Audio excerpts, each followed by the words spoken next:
You know that saying, lights, camera, action? Those are some of the most important things when it comes to being on a movie set.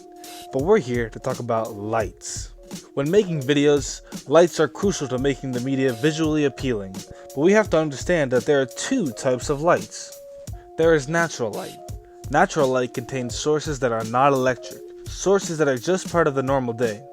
A big example of this is sunlight. Movies can film outside and use the sunlight as a direct light source. This can be effective because in post-production, filmmakers can adjust visual settings based on the brightness that sun actually casts on the scene.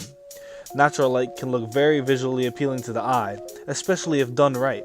The only downside to natural light is that the cast of shadows can get in the way sometimes, and since it's natural, you can't move the sun a certain way.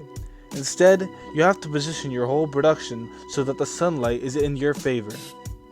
Then there's artificial light. This type of light can come from any type of electric light.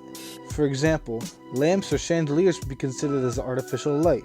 However, big film productions don't necessarily use lamps or chandeliers that often.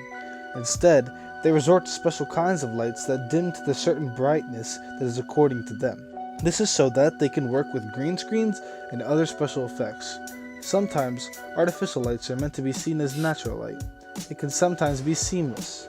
Even now, you'll see lesser budget video producers and content creators on YouTube using artificial lights to make the image more appealing.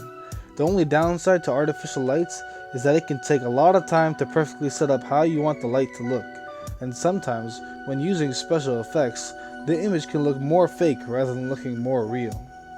So the two types of lights are natural light, such as sunlight, and artificial light, such as electric lights.